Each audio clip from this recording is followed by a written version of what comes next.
He's a president. He knows that you cannot pass a GAA without with a blank. Hello.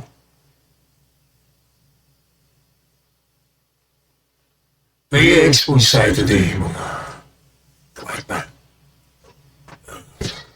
Ito yung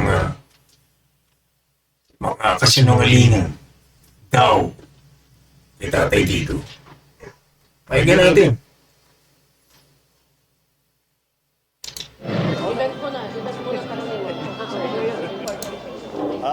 Magandang umaga. Good morning, everyone. Yes. Sir, kunin lang po namin yung reactions niyo regarding Yung? reactions niyo, sir, regarding sa allegation of the former President Duterte regarding sa blank item. He's lying. He's a president.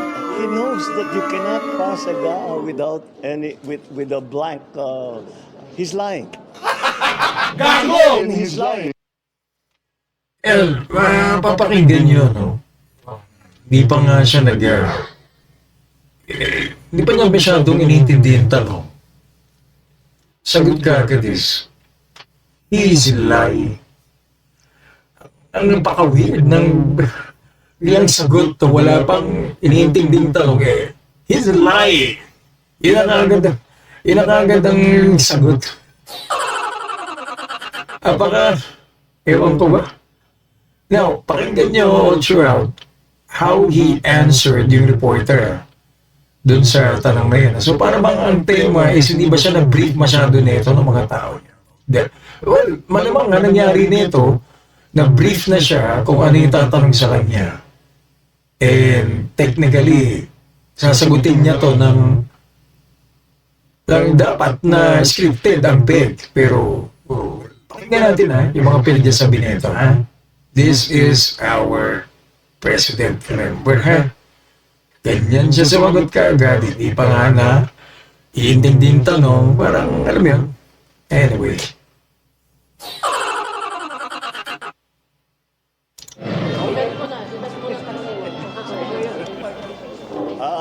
Magandang umaga. Good morning, everyone. Yes. Sir, kunin lang po namin yung reactions niyo regarding Yung?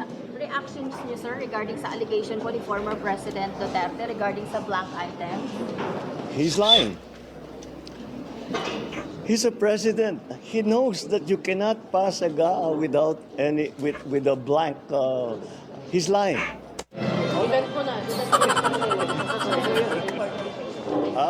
Magandang umaga. Good. Kunin lang po namin yung reactions niyo regarding Yung? reactions niyo, sir, regarding sa allegation po ni former President Duterte regarding sa blank item. He's lying. Gago! He's a president. He knows that you cannot pass a GAA without with a blank. He's lying. And he's lying because he knows perfectly well that that doesn't ever happen. Sa kasaysayan ng buong Pilipinas, hindi pinapayagan na magkaroon ng item ang GAA nang hindi nakalagay kung ano yung project at saka ano yung gastos, ano yung pondo. So, Gago! it's a lie. Yun yung pinagbitingan nila. Patay Digong, Kung Ungab, and Sec Martin Degra, along with Attorney Vic Rodriguez. Bago yung ating GAA. Former President Duterte says it is against the law to leave items in the national budget blank only to be filled in later, like a blank check. Pagka ganon, there's something terribly wrong. And as a matter of fact, I would say, kung may mga blanco yan lumusot, that is not a valid legislation. Kung nasa batas na yan, lumabas na yan ng blanco-blanco, either it could be filled up before or after sa Congress, pagkaputol-putol yan o may kulang, that is not a valid budget for implementation as law. Duterte also warns that lawmakers may face criminal charges over such anomalies in the budget. Malikot ang papel sa gobyerno, so do not try to for those enterprising or whatever you want, wag mong gawin niya kasi talagang kung sa opisina kita, barilin kita. Totoo, para mo akong pinahiya. At pagtawanan ako ng mga congressman. Barilan ka agad para wala ng istorya. Luko-luko naman, trial ba tayo? Malacanang, however, was quick Pakinggan nyo rito yung sagot. Marinig nyo kung paano sumagot si Tatay Digong. Paano niya bigyan ng komento yung about this tinatawag nating budget na naskamangwayan. Diretsa, very straightforward. Walang kung anong eme. Diretsa sagot niya. Alam naman natin na he is the best president that we could ever have. And he's got the highest trust rating nung bumaba siya as president. Makikita mo naman yung sagot niya. It was nasa puso. Una-una wala naman siya makukuha dito eh. Wala makukuha. He's got nothing to gain out of this. Ang sa kanya lang, makikita niyo, puro lang talaga para sa bayan. Puro lang to lahat para sa atin. Wala namang para sa kanila eh. Kasi kung makikita nyo, kung yan eh para sa mga Duterte, hindi naman tatawag si Tatay Digong una. Well, if it's for Sara, I don't think gagawin niya to para siraan ng gobyerno for Sara to gain something. No. Makikita mo lang talaga na he's just very concerned about what's gonna happen sa Pilipino. Kasi alam naman natin yung pagmamahal niya talaga sa Pilipino. Ever since. Yun naman yan eh. Wala namang iba eh. Well, tingnan natin. Tingnan yung reaction ng Malacanang dito after maglabas nila ng expose about this budget for 2025. Sabi nga nila, this is the worst and most corrupt budget. Tinugma ito ni Delons as pork barrel. Well, sabi ni Bersamin, sayin nga natin, the peddling of such fake news is outrightly malicious and should be condemned as criminal. Criminal pa, wala namang kung anong criminal dun sa pag-expose nila Tatay Digong dun sa nangyari. Sabi pa, no? Ito, pakinggan nyo ha. No page of the 2025 national budget was left unturned before the president signed it into law. Malinaw ha. Malinaw sinabi ito ni Bersamin na isa dating Chief Justice. The former president and his court should know better that the GAA could not contain blank items. This is according to Lucas Bersamin, the one that they call the little president nga daw, executive secretary. Well, siyempre, nadudong kay BBM, natural, kay Bangag, automatic, dindepensa ka, diba? Pinag-uusapan ba dito, GAA? Pakinggan natin kung ano yung pinagsasabi niya dun sa kanyang denial dun sa ano. Right? Pakinggan natin. A point of thanking the public for criticizing or scrutinizing the budget. Is it fair? We do not need to thank the public. No, but is it fair to say that criticism over the budget as submitted by Congress led to something like yung conditional provisions in ACAP? No. Because even without the calls for strict scrutiny, the president will always see to it that he does that. We do that. Alam nyo si Presidente, you give him more credit than you are giving him now. He's a very ready, he's not a lawyer. He's more Hindi nga. Economist, Asus. a finance guy, a political guy. Magaling si Presidente. Magaling talaga. Napakagaling. Oh. Kita niyo ha. sobrang depensa ang ginawa. Pakinggan naman natin yung sagot ng mga senatorial dito. Pakinggan natin to sa Villanueva.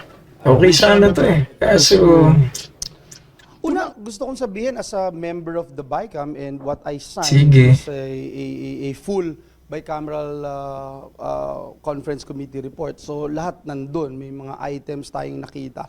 Number two, kung kukwestiyonan mo kasi yung constitutionality, hindi yung BICAM report, kundi yung batas eh. So that's basic for all of us, I think. All of you are aware of that. So kung kukwestiyonin mo yun, yung batas, hindi yung BICAM report. Anyone is free to go to the Supreme Court and yan, because of democracy, ano. but I for one will say wala akong nakita ng blanco. Gago! But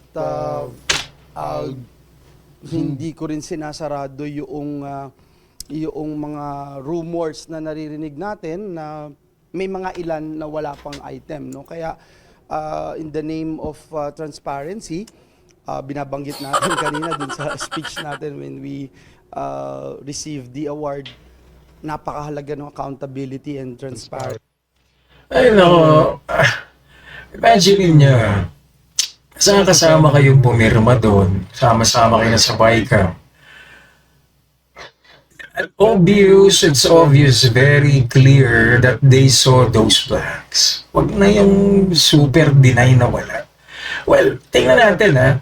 Ito was prior, ito yung mga claim nila ha, yung mga time na hindi pa lumalabas din yung kay Asher Kadapa na take down yung video ng UNTV kasi they got a copy of the BICAM report sa Senate. And there, inamin niya na sinanong siya ng isang reporter ng anchor na may nakita ka bang blanco. And he admitted that there were blanks doon sa nakuha niyang copy sa Senate. Now, since ito yung sinabi ni Villanueva, let's hear it from from Gatchalian naman. Kasi, syempre, ewan ko, pumirma ka, alam mo yung kung ano yung pinirmahan mo, if there's blank or not, na hindi pwedeng sabihin, hindi mo na, may mga tao pang pwede mag-check dun eh. Pakinggan natin si Gatchalian naman, si Win. Permahan namin yung front page, pero rin-review ng mga staff, lahat ng mga annexes, lahat ng mga attachments, at of course, rin-review rin yan ng chairman bago finalize. So, yan ang pagkaalam ko sa proseso natin. Sir, posible ba mangyaring gano'n na may pipirmahan, may papasa yung BICAM na blanco yung mga items? Kasi kung blanco, hindi magbabalanse. Gago! You know that when I started in public So, kung ang iniisip ko, kung blanco yan, hindi magbabalanse siya. So, imposible may blank item. Gago! Pwedeng peperma ang chairman ng blanco. Kasi ako nag-chairman rin ako ng ibang committee. Pag sinasubmit sa akin ng mga committee report, binabasa ko talaga yan. Yun na nga yan eh. See? All committee reports are really scrutinized, binabasa ng napakatagal na panahon with your team. Everyone saying, sinasabi nila nagsusunog sila ng kilay, bubuhos ng oras. Well, it's their job. Trabaho nila yun. Pinapasahuran natin sila dyan. They are being paid by the taxes of the people na alam naman natin na ito yung trabaho nila. Alam niyo, dapat pinapasok to sa curriculum ng elementary high school eh. Yung mga trabaho ng barangay chairman, trabaho ng gawad, trabaho ng congressman, especially senators, presidents, how much are their salaries are. Ito mga to, dapat tinuturo ito dapat sa curriculum, pinapasok dapat ito sa pinag-aaralan at para alam ng mga bata pa lang kung ano yung mga trabaho ng mga to and how are they being paid. Again, binabayaran to based on our taxes. Kaya, anyway, pakinggan natin ulit ito. Till the very annex para alam ko kompleto lahat. So ay naniniwala ako na ang chairman hindi peperma ng lang. Yung BICAM members, per page ang pirma nyo o yung certain portions? Depende yan sa pumiperma kung gusto nila hilingin yung annex. So ako, ang binibigay sa akin yung front page, yung detalye, tapos yung special provisions, makapal kasing special provisions. So may staff rin ako na nagre-review lahat. So rini-review. Oh, you heard him guys. Narinig nyo? Staff ako nag-review, ipirma ako after kong mapirmahan. And again, people, ang pinag-uusapan natin dito, mga kabatman, ay pera ng bayan, budget ng bayan, national budget. Now, who knows kung nangyayari pa to since 2022, 23, 24 budget, diba? 3 years has gone by. Wala nga tayong alam until na-expose ito nila Tatay Digong. Tsaka nila Kong Ungar, Tony Vic, at saka nila Martin Del Gran. Kung eto lumabas na dati at nasilip na. Kaya ngayon, alam mo, pinagagagawa nila ngayon. Ha? Pinagkakatupagan nila para matakpan tong mga tong sa national budget, pinatatawag lahat ng vloggers. Tatawag lahat ng vloggers kasi sa Congress para anong gawin? In aid of legislation daw. Kaya lang ginawa ng mga vloggers, tumakbo sa Supreme Court. Siyempre, obviously, they know. Ba't ka naman pupunta sa ground na alam mong advantage ng kalaban mo? Punta ka sa neutral ground, doon kayo maglaban. Which is technically ito, yung pinasak nila sa Supreme Court is submitted the certiorari para TRO, para at least kung pagbigyan man ng Supreme Court, di plangak to mga kabatman. Diba? Napaka-weird Anyway, ito, ano rin yung si Gatchalian, ha? Scrutinize daw, pati ng staff niya, pati ng lahat-lahat. Okay? Ng isang team namin yung mga papeles na pinaperma. Pero yung sa inyo, sir, sigurado din kayo nung dumaan sa inyo yung BICAM report, walang ganong mga blanco?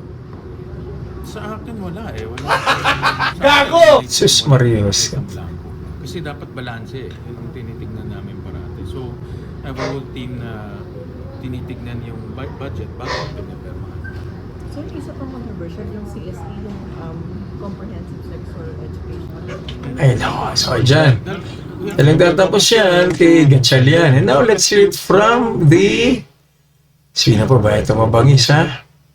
O, after nyan, siyempre, bumanat si Senate President. Ito, let's hear it from the kilay. Actually, para sa akin, unfair comment at accusation yun, lalo na sa bigat ng trabahong pinagdaanan, hindi lamang ng mga chairpersons at mga vice chairpersons ng Senado o ng Kamara, pero pati ng staff ng Senado at ng Kamara. Para sa akin, mas hudyat o simbolo yan kung gaano nakainit ang politika sa ating bansa, na bawat isang bagay na lang, malaki man o maliit, ay pupunahin, dadalhin sa korte, rereklamuhan at ipepreskon. Pero bahagi yan. Gago! Natin ang demokrasya sa ating bansa.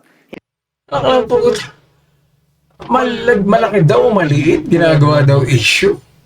Pakinggan ulit natin sinabi niya, ha? Let's listen to it again. Parang tutuli ko dun sa sinabi nitong kilay na to Chairpersons at mga vice chairpersons ng Senado o ng Kamara, pero pati ng staff ng Senado at ng Kamara. Para sa akin, mas hudyat o simbolo yan kung gaano nakainit ang politika sa ating bansa, na bawat isang bagay na lang, malaki man o maliit, ay pupunahin, dadalhin sa korte, rereklamuhan. Ito guys, bigla na lang, basta lang ba natin to pinupuna lang dahil gusto lang natin? Is it something na, alam mo, napuna ko yung kilay mo, ang kapal eh. Gano'n na lang ba bigla yan na, napuna ko may lipstick eh. Napuna ko parang alam mo, punong-puno ng arena yung pagmumukha mo eh. Gano'n. Gano'n na lang ba yun na bigla na lang natin pinuna, dahil maliit daw o malaki, masyadong politika na daw. Ewan ko sa kamuting to. Gago! Ay nako, anyway, sige, deny pa more. O, pakinggan natin ulit. Nagsasabi nito. Sa taong nakalagayan, sa mga nagdaang BICAM report, nandun din yun. Pagkakaroon ng questions, hindi ba yung reflective na haphazardly done yung budget? Actually, para sa akin, unfair comment at accusation yun, lalo na sa bigat ng trabahong pinagdaanan, hindi lamang ng mga chairpersons at mga vice chairpersons ng Senado o ng Kamara, pero pati ng staff ng Senado at ng Kamara. Para sa akin, mas hudyat o simbolo yan kung gaano nakainit ang politika sa ating bansa, na bawat isang bagay na lang, malaki man o maliit, ay pupunahin, dadalin sa korte, rereklamuhan at ipepreskon. Pero bahagi yan ng sistema natin ng demokrasya sa ating bansa. Hindi yan dapat kinakatakutan. Hindi yan dapat tinatakbuhan palayo. Hinaharap dapat yan. Dahil ika nga, dapat lamang naman lahat ng opisyal ng pamahalaan sumagot sa katanungan at maging accountable sa anumang ginawa o hindi nila ginawa. O, maramdaman natin na lahat ng mga pinagsasabi ni SP, of course, puro ito mga pangdepensa na sinasabing lahat ay... Teka, binyan ako salita. Hindi ako pwede kilig salita. Nadadaya tuloy ako dito kay SP. Kilay kasi. Anyway, so, there, kita nyo, yung pagdi-deny din netong si SP. Now, let's hear it afterwards kay Attorney Vic Rodriguez nung in-expose niya to lahat na. Very clear, very itemized. Pakagaling na itong si Senate si senatorial candidate or should we say Senator Vic Rodriguez. Pakinggan natin siya. To effect correction of typographical, grammatical, pangalawa, and printing ang blanco. Inaano mo, stop recording mo. Ang typographical, ang involve the exercise of discretion. Saan ang halaga rito? Huwag tayo namang masyadong gawing bobo nung kongresistang nagsasalita na ito'y typographical or mere clerical or printing error. Diba? There is a clear abandonment of a very solemn and sacred duty to safeguard the people's money. Inabandonan ninyo eh. Kaya nga tayo nagsasabi, this is immoral, this is unconstitutional, and ito'y nangyari, I think, sa kauna-unahang pagkakataon. Talagang with impunity na yung pambubudol sa ating mga Pilipino. Exactly, Tony Vic. Sobrang garapal na eh. As in, nakakasuka na. Ang hirap lang kasi, hindi lahat ng Pilipino knows about this. Hindi lahat ng Pilipino alam kung ano yung nangyayari. Matanong mo nga tanong mo about the budget eh. Hindi na alam kung isasagot. Tanongin mo, simpleng tanong. Brad, alam mo ba ibig sabihin ng budget ng Pilipinas? Baka kamutang ka na ng ulo eh. Kasi hindi kasi well-educated ang Pilipino. Sabi ko nga, ang naisip ko nga is, lahat itong mga to dapat natuturo sa elementary, sa high school, even sa college. Na meron tayong alam about governance, politics, about ano yung mga trabaho ng barangay chairman, ano trabaho ng tagawad, trabaho ng congressman, lahat, pati ng senatorial and president, vice president.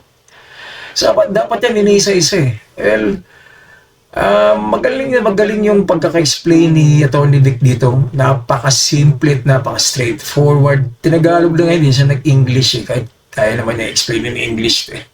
Pakinggan natin pa rin. That's why we have decided to bring the matter to the Supreme Court, being the last bastion where rights will be settled and controversies may be heard. Sir, even if sinasabi na po, dinidismiss ng Senate and even Kimbo, na... Why would they not dismiss it? They're the one who did this immoral and illegal thing. Ang tanong mo sa kanila, Marian, sino naglagay ng figure? Dahil sa budget cycle, sa budget process, pag aprobado na, ratipikado, pirmado, tapos na. Wala nang gagawin kundi printing. Wala na. Bawal mag-erase, bawal magdagdag, bawas printing na lang. Ang tanong, sino nagpuno ng mga patlang? Wala nga amin. Why? Because that is criminal. That is falsification of legislative document. That is usurpation. Whoever that person may be is guilty of usurping the function of the legislative department of government. Kaya nga ang tanong ko, saan nangyari yung pagpupuno ng patlang? Sa Kongreso ba, sa mababang kapulungan, sa Senado o sa Malacanang? At ano bang kasarian ng taong 'yan? Babae ba siya? Lalaki ba siya o marami sila? 'Yun ang dapat nilang Palagi ko, Atty. Vic, hulaan natin. Babae ba o lalaki ba? Palagi ko, babae. Pwede ring lalaki. Anyway, malalaman natin yan. Panoorin nyo. sagutin. Sir, will you also be filing this falsification, itong criminal charges na falsification of legislative documents? The lawyers are already at it. They're studying, and if there's a need to file, we'll file soonest. But if we have to identify first who the culprits may be, then we have to wait. But kailangan may managot. Dahil 6.325 trillion pesos ito. Ito ang dapat pag-usapan. Yan, no? Trillion ang pinag-uusapan, hindi man lang thousands, hindi man lang millions, billions, trillion. Putik na yan. Kahit na siguro hindi ka na magtrabaho ng 10 lifetime eh. Andiyan pa rin yung pera na yan eh. Grabe kagahaman to mga taong to, no? Garapalan. Ito yung dapat ikagalit ng mamamayang Pilipino. Alam ninyo, I will be having an interview tonight, pero nag-i-interview na rin kayo. Tanungin ninyo, yung mga barangay kagawad, mas magagaling pa silang mag-budget sa mga congressmen na yan. Sa sangguniang pang barangay, sa sanggunian ng munisipyo, sa sangguniang panglungsod, at sa sangguniang pang probinsya, bawal kang magpasa ng budget na blanco. Walang pwedeng magpasa ng budget na blanco. Sinungaling yung mangbabatas na yan. Sir, do you have any idea, may computation na po ba kayo how much of that 28 blank items yung tingin niyo po umabot ng hundreds of billions ba ito na lumabas? Well, it will run up to hundreds of billions of pesos. Kasi nga, kagaya niyan, after the acronym NIA, delete the amount in figures, 75 billion and replace with blank. O basta tambasihan natin yung pinadi-delete, 74 billion. Yung isa, 889 million. Yung isa, 104 billion. O daang billion na to. Ang tanong doon, lagi kong tinatanong, 1 plus 1, 2. 2 plus 2, 4. 3 plus blank, 6. 3 plus blank is trillion. 6.325 trillion. Apakagaling naman mag-compute ng mga ito. Mathematician eh. Thank you. I will ask na some of my friends po dito na gusto pa po magtanong. Oh, ayan ha. Klarong-klaro. Klarong-klaro explanation ni Atty. Vic dyan about the budget, about yung sinasabing blanco na yan. And who did it? Who filled in the blanks? O, pakinggan naman natin si Bersamin ngayon. Di ba nung una sabi ni Bersamin, napakagaling daw ng presidente, let's give credit when credit is due. Dahil hindi daw ganun lang basta-basta nagtatrabaho ang presidente. So, pakinggan naman natin ang sagot niya rito after nilabas si Atty. Vic yan. That the president was given a blank check. Wala kaming kinalaman doon sa internal sa Congress yun. And that is why we also respect the boundaries by not commenting kung sino yung named or not. No? But I'm sure that we did not benefit at all from the blank spaces that are being peddled around. Kaya namin sinasabi na fake news yan dahil binibintang kay Presidente yung pag-fill up. Even if that is not what they said, that is the impression they want to give to the public, which is very wrong, very malicious, Kaya ako, I came out with a very strong statement dyan, and the President was very blunt also in saying that whatever the former President was saying about this is a lie. Ha? Gusto kong malaman ng taong bayan na wala talaga kaming kinalaman dyan. Gago! Mga congressmen. Ito ang linaw.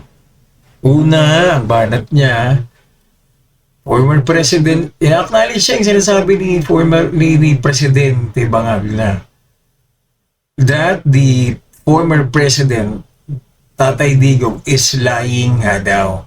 Pakinggan niyo yung sagot niya. Ang banat niya, una, he believes in his president na that P. Duterte is lying. Now, pakikita nyo, sinabi niya sinungaling daw si Tatay Digong. Yet, anong sabi niya? Anong sabi niya dito? Pakinggan natin ha. Statement dyan, and the President was very blunt also in saying that whatever the former President was saying about this is a lie. Ha? Gusto kong malaman ng taong bayan na wala talaga kaming kinalaman dyan. Gago! Mga congressmen, mga senator. Oh, biglang ang sagot ngayon, wala kaming kilalaman dyan. Hindi presidenteng may kasalanan dyan, kundi Congress. Ano na ba talaga? First, you claim that yung nag-a-accuse sa iyo is lying, and then later on, sabihin mo, wala kaming kilalaman dyan eh. Parang ang peg ganito, no? Parang sa laro. Or sa mga, kung saan man sa laro natin, basketball or kung ano man, or kung saan mang bagay. Lalaro kayo, basketball. Deliberately, you made the foul. Sabi ng referee, foul ka. Sabihin mo, hindi, you're lying, ref. Hindi ako yan, hindi totoo yan, hindi ko pinaul yan. Biglang ni-review sa video, yung ginawa mo na yun ay flagrant foul. Sinadya mo. Nakita. Biglang sabi mo, hindi naman ako may kinalaman yung kasama ko tumulak, hindi ako eh. O, saan pa ilalagay yung tema na, Diyos ko, ano ko pa naman, Chief Justice ka? That's how you reason out? Hindi kayo marunong magsinungaling. That's the problem eh. Kaya nagkakabulbul yung mga pinagsasabi niya eh. Mga tungak na ito eh. Pakinggan pa natin. And that is all that we can say at this point. Yes, isa po ba sa implication po ng mga pagbabago sa NEP ay yung araw-araw pong kinakausap ng Pangulo, isa-isa yung mga government agencies, kaya po tuloy parang bumalik yung trabaho sa ating Pangulo. Anong ibig sabihin mo?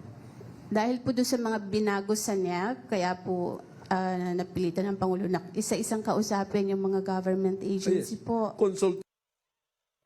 Unang-una, wala nang mangyayari doon. Tapos na eh. Submitted na, there was already bicameral report. Wala nang sense yung pakikipag-usap at babalikan mo pa yung submit na yung budget. The budget is there. That should have been done nung ginagawa yung NEP before it was submitted to Congress. Ang nangyari, ano ba yung sabi na ito? Paano? Kung kailan tapos na datan, pupunta yung presidente, isa-isa yung mag-aalat ng budget. Wala na. He can veto a line item pero he cannot do anything about it. Seryoso. Pakinggan naman natin to. Itong si Madam. After nung ito, tinanong siya, hinabol siya ng ng mga reporter about that BICAM report. Tinan niya si Ran Samson Ran, Delilah. Sorry ma'am, you have an explanation lang po sa black pages po. Like mama, sorry. Next event. Yeah, meeting yesterday ma'am. Ma'am, Gago! an explanation. Ano kaya yung event nito, no? Gabing-gabi na yan, anong oras na kayo? Probably alas 7 or I don't know. Event. Anong event pa mas importante kaysa pagsagot mo sa tinatanong sa'yo about the BICAM, about the blanks in the BICAM? Or wala kang masagot talaga? Hindi ka pa prepared. Makita nyo hindi siya prepared dito eh. Pero sa next interview, you'll see. Prepared na siya ng sagot niya. Pakinggan natin. Umiwas si House Committee on Appropriations Acting Chairperson Marikina City 2nd District Representative Stella Kimbo na sagutin ang mga tanong tungkol sa umano'y blankong items sa Bicameral Conference Committee report para sa 2025 National Budget. Kabilang si Congresswoman Kimbo sa Bicameral Conference Committee o BICAM na pumirma sa report at ilang araw nang humihingi ng reaksyon mula sa kongresista at mga kasamahan nito ang mga tauhan ng media kaugnay ng issue. Pasado alas 9:30 gabi ng Webes, January 23, matapos tumalo sa isang hearing sa Kamara, hinabol ng House reporters ang mambabatas para muling tanungin hinggil sa mga aligasyon kaugnay ng budget.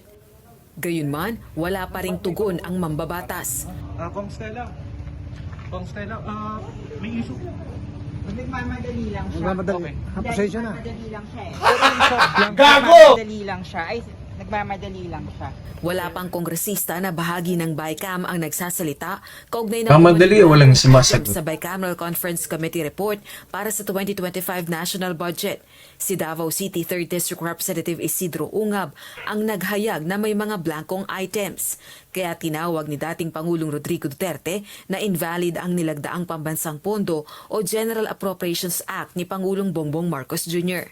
Si House Deputy Minority Leader, ACT Teachers Party List Representative Franz Castro naman ang ikatlong kongresistang nagkumpirmang may blankong items sa BICAM report para sa 2025 national budget. Sunod, kinakabataan Party List Representative Raul Manuel at Davao City Representative Ungab. Hindi miyembro ng BICAM si Congresswoman Castro. Pero yung sinasabing BICAM na pinaratify, may mga ilang blanco.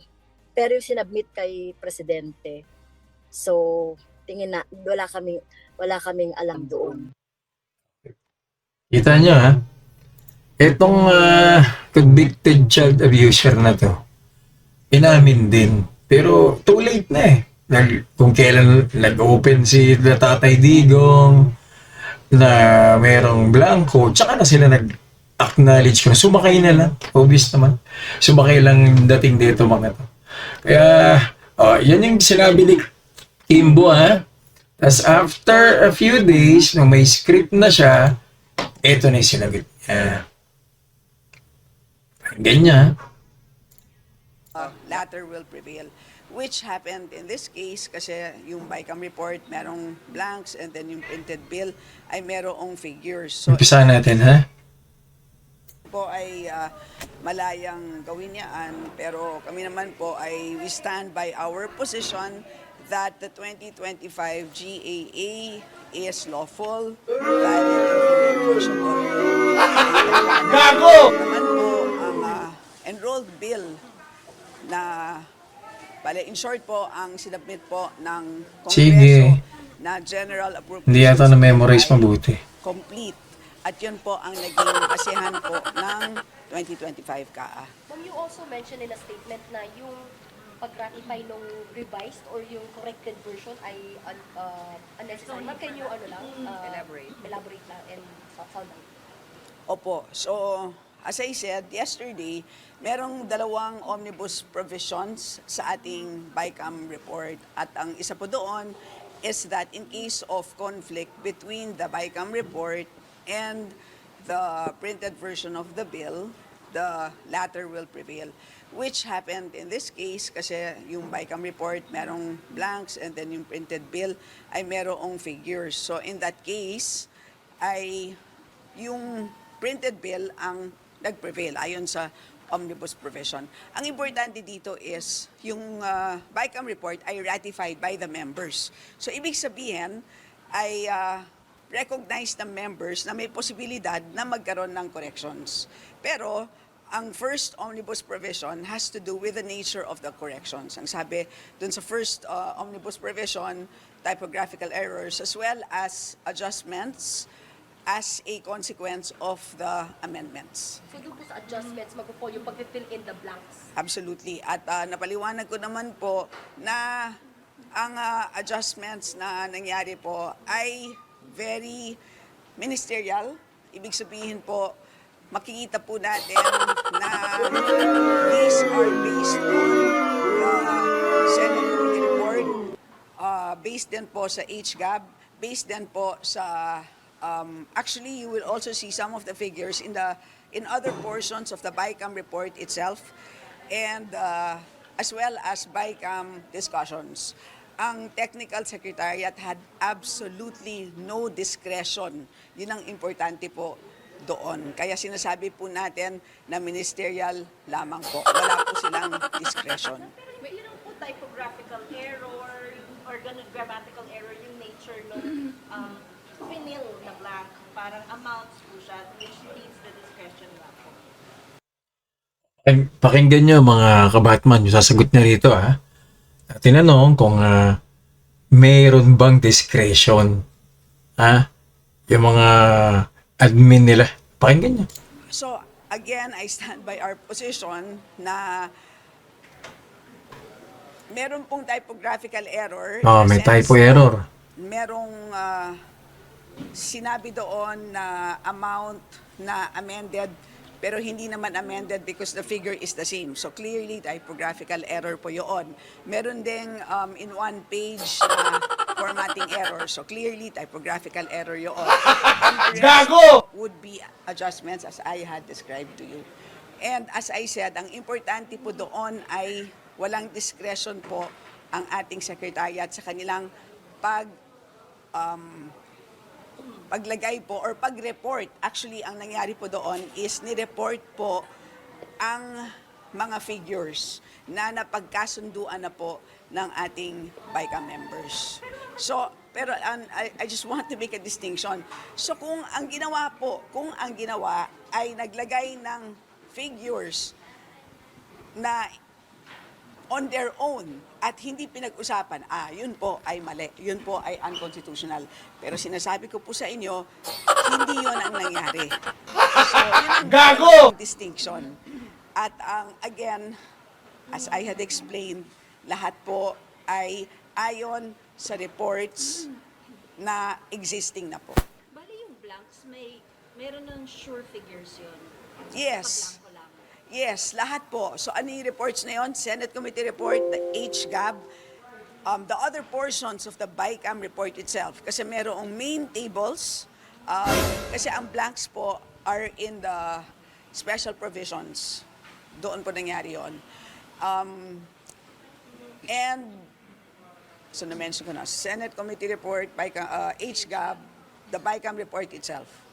Are you willing to provide us the copy of the enrolled bill para po mapagkumpara namin yung pong winil up at saka yung blanco dun sa BICAM report? Kasi yung mga critics, sinasabi nila, paano magkakaroon ng typographical error? Blanco nga. So they're saying na yung blanco raw po sa BICAM report should be dapat zero din or blanco daw po yung nasa enrolled bill. Kasi yun daw po yung niratify ng Kongreso, BICAM blank should be zero po sa enrolled bill. So, yan ang paliwanag ko na nga po, na ang totoo po kasi ay hindi kasi siya zero. Hindi lang po siya na-report. Kaya ang kinailangan pong gawin ng Technical Secretariat is to report. Hindi daw na-report. Pakinggan niyo kung ano yung sinagot netong. Ay nako. Hirap magsinungaling at mag-invento no? Ay ganyan mabuti ulit sinagot niya. Listen to it again. So, again, napaliwanag ko na nga po na ang totoo po kasi ay hindi kasi siya zero. Hindi lang po siya na-report. Kaya ang kinailangan pong gawin ng Technical Secretariat is to report the correct number as they had done.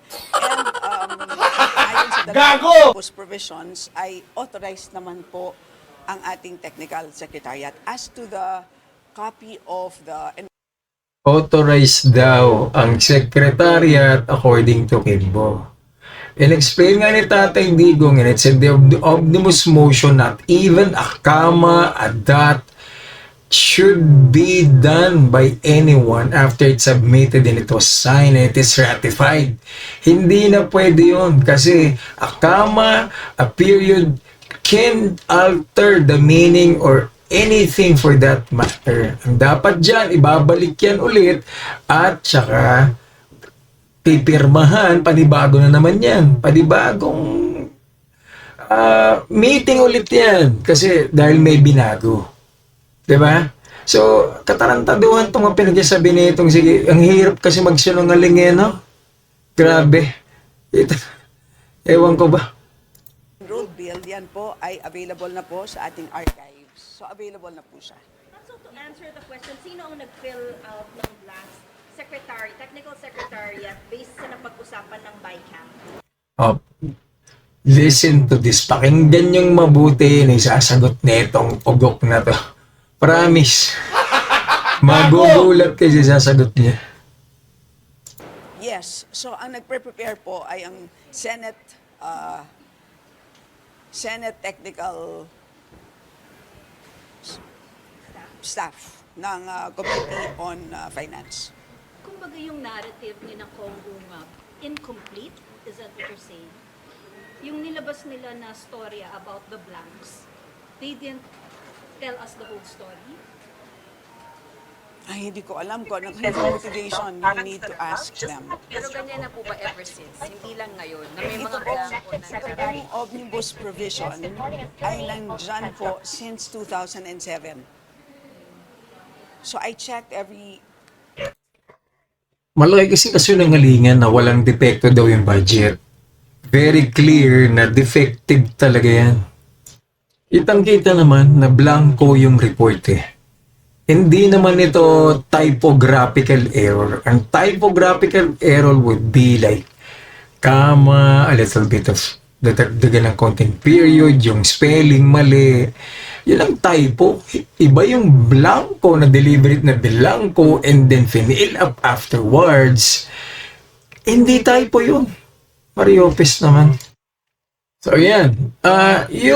You see na malalaman naman natin eh. It's very clear to understand na napakadaling din. Ang proseso ng budget is hindi magkakaroon ng enrolled bill kung walang correct or tamang na-submit na legal na constitutional na bicameral conference committee report. Blanco yung report eh. Blanco. Hindi yan typo. Hindi yan grammatical error. Daang-daang bilyong pisong blanco eh. Ang laki nung blanco doon. Kaya kita hirap na hirap si Kimbo magsinungaling dito eh, no? Anyway, from there, makikita mo na inamin niya nga na there's no blank. Ito yung report. Ito yung makikita niyo kung paano niya inadmit na meron palang blanco. So, kailangan rin niya yung niya, yung pinagsasabi niya. Pakinggan natin to. Signed by the president is lawful and fully enforceable. Kimbo denies the alleged existence of blank allocations in the approved budget. She believes these allegations are politically motivated. It is legal, it is fully enforceable, it is valid. Dahil po ang ating enrolled bill, ibig sabihin po, General Appropriations Bill na nanggaling po sa Congress ay kompleto. Walang blank. So that's basically the reason for why ang naging basehan ng GAA ay kompleto din. Former Iloilo City Mayor Jed Mabilog is granted. So ayan. After niyang i-deny, inamin niya, di ba? Tapos biglang, of course, that was before she denied it. Well, dyan na lang tayo mga kabatman. So nakita niyo naman yung sequence ng hope it was clear, hope naging malinaw to kung paano ito in-explain natin on our own way para maintindihan ng lahat na yung kung ano yung kagaguhang ginawa nila. Now, ang mainit ngayon na ginagawa na is yung pangtakip dito sa BICAM report na to na blanco is of course yung pagpapatawag sa mga blankers para malamang contempt yan 100%. After niyan, nakasunod niyan, gagawa naman sila panibagong chismis which is malamang yung pagpapa-impeach kay BP Sara. Ano pa kayo susunod? Makakasunod niyan baka nakapag-inuman kay Elon Musk si Bangag. Joke lang. Anyway, Yun lang, hanggang dyan na lang tayo mga kabatman, and we'll see you soon for more exposés. Okay? So, have a good night, everyone. Babush!